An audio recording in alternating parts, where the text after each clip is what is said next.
So the first brush on this list is soft airbrush. I do love having a little bit of streamline with this brush, but not too much, and I use this brush pretty much for everything, be it skin shading or sketching out a face or anything of that sort. It doesn't matter if I'm painting a landscape or anything. I love using this brush, and the reason why I have a little bit of streamline on is because as you can see on the screen, I'm sketching out this basic sketch for the eye. So I kind of love having a little bit of streamline there so that I don't mess up with the sketch lines, and at the same time it doesn't look too clean, I should say. I don't know. So yeah, that's the settings that you guys just saw. That is the settings I always have on this brush. So as you can see here, I sketched out the eye shape with just the soft airbrush, and here I'm shading the nose. So the reason why I showed you both of these is just to show you guys that I actually use this brush for everything.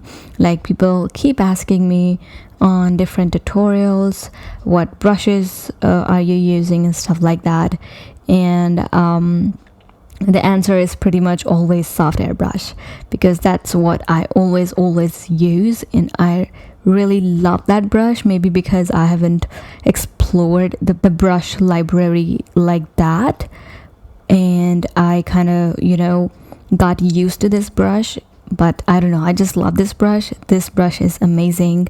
Either you're sketching out anything or shading anything, it doesn't really matter. This brush is the best. Okay, so the next brush on this list is technical pen. Now, I like keeping the streamline up to the max, just because I use this brush to draw eyebrows and eyelashes. So for that reason, I love having streamline increased up to the max. Now I have a video both on eyebrows and eyelashes. I have an updated eyebrows tutorial on my channel where I show you how you can actually use this brush correctly to create beautiful, natural looking, realistic looking eyebrows. As you can see on the screen, it is very quick. Now the reason why I really like this brush for eyebrows and eyelashes is because the brush is kind of thicker at the bottom. Like when you start with a stroke or when you draw a stroke, it is really thick at the bottom, and then it gets thinner at the end of the stroke. So this is the reason why I really love this brush. And yeah, I use it only for eyebrows and eyelashes, and you can also control the thickness and thinness of the brush, which is quite amazing. So if you want thicker eyebrow hair, then you can just go with the maximum size of the brush, or if you want the thinner size hair, then you can decrease the size of the brush, obviously. And I'm not sure if you can draw hair with this. I'm gonna try that, and if it does work, I will do a whole tutorial on it. But yeah, as you can see here, I am drawing eyebrows and eyelashes as well. So here I am drawing two eyelash variations. So in one, I'm drawing these eyelashes with a smaller sized brush, and then I go in with the maximum size of it. So just to show you guys what different it makes with the sizing. So that is why I really like this brush. I love this brush. So if you are someone who are into portrait painting, this brush is for you. Use this brush, draw eyebrows and eyelashes with it. This brush is perfect for that. Now this next brush is called Monoline, and as you can see, the streamline is up to the max. The reason being, I use this brush for outlining, for a line art. Now the reason why I use this brush over every other brush that Procreate has for outlining is because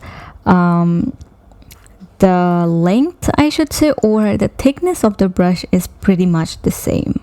So what I mean by that is it doesn't matter the starting point of the stroke or ending point of the stroke, the thickness of the brush is the same. I hope that makes sense.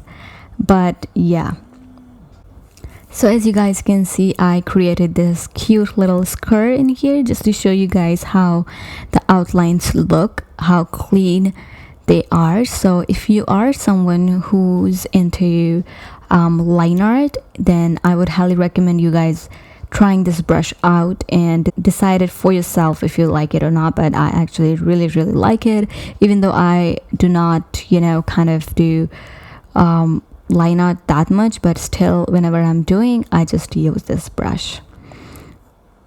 So the next brush on this list is streaks. Now this brush is from Calligraphy Brush Set. Now I really love this brush to create grass or to draw grass. As you can see on the screen, each stroke of this brush has these little mini strokes in them, which makes it a perfect brush for grass or any sort of plant that you might want to create. So that is why I really love using this brush for that purpose. Now I also love the blending brush of the similar brush, like the blending streaks brush, as you can see on the screen. So what I basically do is I just take this streaks brush and put some green color here and there, as you can see in the screen. Then I just go back in and pick up the streak blending brush and I blend it up as wherever I want. Like you can also actually decide in which direction you want the grass to be, just by, you know, manipulating the whole color just by using the blending brush or just a streak brush by itself. So I hope that makes sense. And also you can just play around with the sizing of the brush, obviously, but I actually love using it in the maximum size because that's when I kind of see the whole stroke thingy in the brush.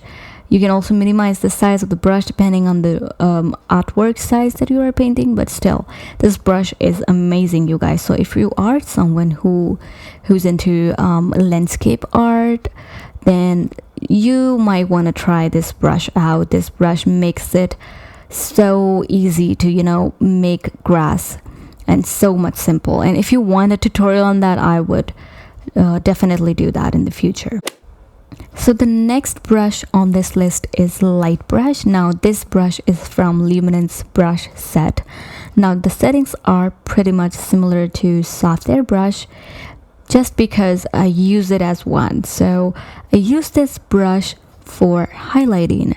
So yeah, I do use soft airbrush for everything, even for highlighting the portrait. But sometimes when I want to go crazy with the highlights that I'm putting on a portrait, I use this brush, and this brush is amazing. You can control the opacity of it, and you can also control the pigmentation of highlight that you want on your portrait. So that is the reason why I really love this brush. So what I basically do is you might not be able to see the highlights on the screen as the background is white itself, but this brush is really good. Just try it out for highlighting and use the skin colored that you might be using for your portrait, and use it as highlighter for your portrait. Now the next brush on this list is light pen, and this brush is also from Luminance Brush Set. Now as you guys can see, I am kind of creating a dark background just so that I can show you guys what I really mean and what I really use this brush for. So yeah, the settings of the light pen are pretty much similar to the ones I use for eyebrows and eyelashes. So I like to keep streamline up to the max a little bit, and I use it to create glow balls. And if you follow me on Instagram, you must know I really love adding glow to my portrait paintings or even, you know, landscapes. I really love adding those fantasy glow balls. So I use this brush for that purpose, and this brush is amazing. You can also use this brush to highlight as well. So yeah, this is it for today's tutorial, or today's video I should say. I really hope you guys enjoyed today's video. All of these brushes that I showed you guys in this video are my own personal favorite. It might differ from yours, so that's completely fine, but I would highly recommend you guys to check these brushes out for yourself. And yeah, so I really hope you guys enjoyed this video, and if you did, please do not forget to give this video a big thumbs up. Also, let me know which brush is your favorite from Procreate. It doesn't have to be from this list, but just tell me which brush is your favorite. And yeah, do subscribe to my channel as well, and I will see you guys the next time.